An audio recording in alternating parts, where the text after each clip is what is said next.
All right, Juan Schneider family, going to do a quick video here, market update on what we have been dealing with over the last 60 days or so. We're actually at about 63 days on market, so we're going to go through this here pretty quickly, and we'll update you on what's been going on.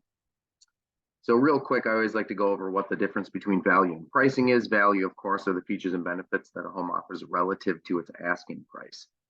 And what is market value in real estate then? Well, it's the value, so the features and benefits that your home offers relative to the price, compared to the features and benefits that another home offers relative to their asking price.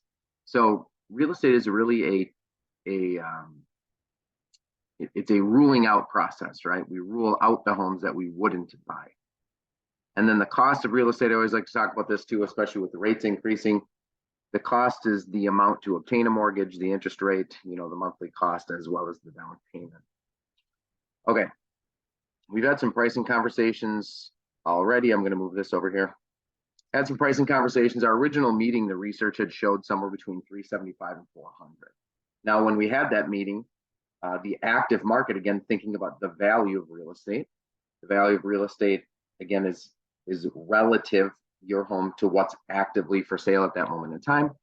And I'd suggested we can squeeze above 400, definitely not go above 425 was my original advice. The 375 to 400 would have been homes that have sold and closed that would be considered comparable. And then we looked at the active market and thought we could squeeze it up. We, of course, started a little bit higher than that, for 446. So what do we got going on with market trends? So seasonally, the market moves up and down every single year. It peaks in June and then declines all the way until December and then begins to move upward again in the new year. So we knew we were entering a downward trending seasonal market when we originally met. And we're obviously still moving downward right now in that trend. We also have a downward trend in pricing due to those economic factors, including the interest rate. And just to put that into perspective, right now, a home that a buyer purchases today will cost them monthly twice as much as it did last year. And so, again, when we talk about value and pricing and cost, home buyers are actually paying, even though they might pay similar home prices, they're actually paying twice as much for that home than they were just a year ago. And so this is causing an extreme downward pressure on pricing. I generally don't predict the market. It's going to be catastrophic. I'm not exactly sure that it would be, what we experienced in 2008, 2012. I doubt that it would be that bad because inventory is still fairly low. But this one specific thing, naturally you can see that it's driving prices down. So here's what we've had. Our activity, we started at 446. We were there for 26 days, 435 for 23, and we've been at 425 for 13 days. That's actually as of today. I put most of this together yesterday, and then I just updated it. We've had 17 scheduled showings, 2 guests through an open house, no offers, and we're slightly, 62 days on market. Okay, so this is duplexes narrowed by style, location, and size. Since we listed, I think that's important for me to point out. This is in the last 60 days. So this is updated information. The original information showed 375 to 4. This is new and fresh data.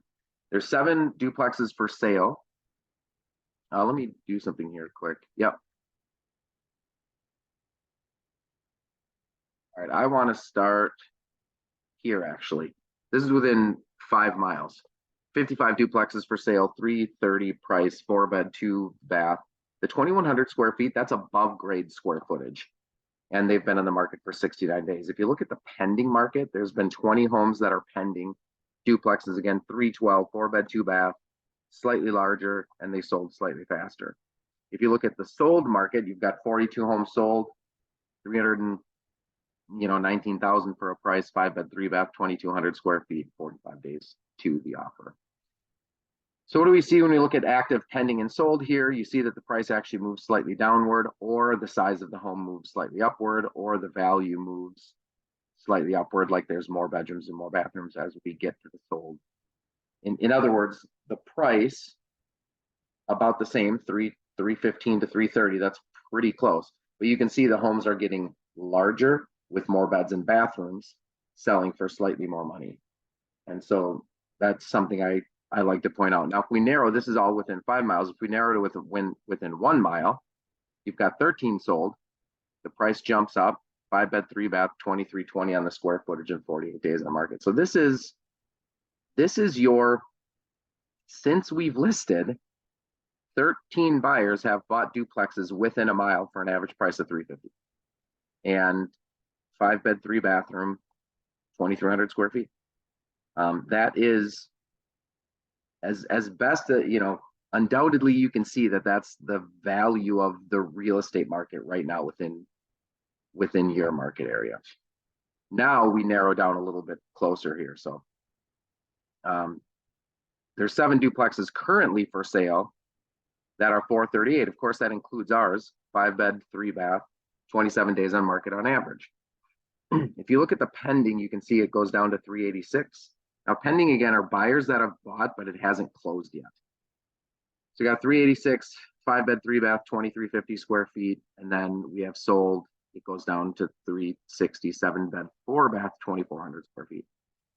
So again, you can see how inflated the active market is. And I think what happens is, and I think it's natural. We want to expect to have a price a little bit higher and then have somebody come in a little bit lower. Unfortunately, that just isn't how buyers make buying decisions. Just think about when you buy gasoline, for example. If you have Super America for sale for 350 and Holiday for sale for 348, you just drive to the Holiday across the street. And so in America anyways, and of course it's a little bit different with real estate, but not much right now. Buyers look at the asking price. They expect that that's what you would sell the home for. They might try to negotiate a few percent, 3 to 5% maybe. But most buyers are not trying to negotiate, 10% off of a home. And that's because it's all relative. They can just go buy another home. So that's how that works. They can just drive across the street to get gas in another place. Now, if you look at the comparable pricing, there's 4 that have closed. Again, this is all since we've listed. These are homes.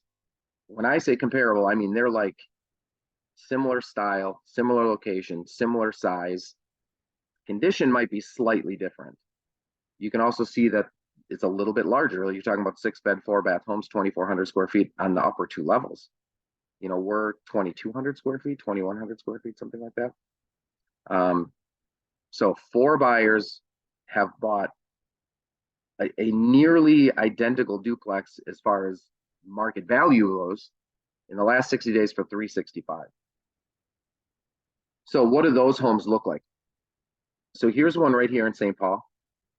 Let's get you so you can see the address. I know the owner of this property. So I chatted with him. It's a beautiful home. I've actually been in this property. I know the owner extremely well, actually. It's one of my old business partners. He owns this home and then he owns the home next door. This is 2,700 square feet in the upper 2 levels, completely remodeled. It's a gorgeous property. 5 bedrooms, 2 bath. It's got a really big 2.5 car garage that was built. It was built like maybe 10 years ago. Now this one it says active, but it's actually sold subject to inspection for 375. And this thing is like less than a mile the way the crow flies. So somebody who's looking at our listing for 4.25, and they can save $50,000 and buy a home less than a mile away, a duplex less than a mile away. That's larger and remodeled. It's not, as crazy as it sounds, it's just people they're not going to negotiate with us. They're going to go save 50 grand. Here's another one on Hague. Again, this is in a similar location. It's got a nice 2-car garage as well. I've been inside this one. You can see the kitchen's remodeled. It's a little bit smaller kitchen. It's got some of the natural woodwork. They've done some painting. This is just a big house. But kind of funny. It actually feels a lot more like ours. These pictures just do not do it justice. I can only pull so many. But you can see this is 3,600 total square feet. This is a massive, massive property. Pictures don't do it justice. When you get inside, you can see that it's just really, really big. So That one is also sold at 400,000. It's what we're competing with. Now this one, it says 430. That's because it says for sale, but it's actually closed. It closed at 410. This is one of the ones that we used to price our home because it was active for sale when we came on the market. And this is the one that I suggested why we can go up above 400,000, because this one at the time was asking 430, and we could be at, maybe 410 or 415, something like that, and compete extremely well with this one. This one actually sold and closed for 410. Okay. Now, what it doesn't show is the last listed price on this was more like 415. You can see it's been completely remodeled floor to ceiling, 7-bed, 4-bathroom home, 2,900 square feet on the upper 2 levels. This thing is massive. It's 500 square foot larger than us on the upper 2 levels. And it's at 410, completely remodeled. That's essentially what I have for you. Just, like to go through things from a market standpoint. Roger and I spoke the other day, and it's like, well, what would you list the home at? It's like, well, I would have listed the home between 375 and 400. Naturally, you can see that that's probably where we should have been, because we've seen other homes sell. We probably should have been in that price range to begin with. We're still moving downward. The pricing is moving in a downward trend. It's moving down seasonally. It's moving down nationally, more on a larger economic scale. I think we absolutely have to be below 400 in order to get this one sold. It's possible we have to be closer to 375, if not lower. Again, you can see that the averages over here of homes that have sold that are comparable are 365, and they're larger with more bedrooms and bathrooms. So we definitely have to be below 400. We might have to be at 375 in order to actually get an offer. So I'm open to questions, chatting with whomever, but I wanted to put something together that you guys could all take a look at and chat with as a family, and let me know what your thoughts are. I appreciate your time.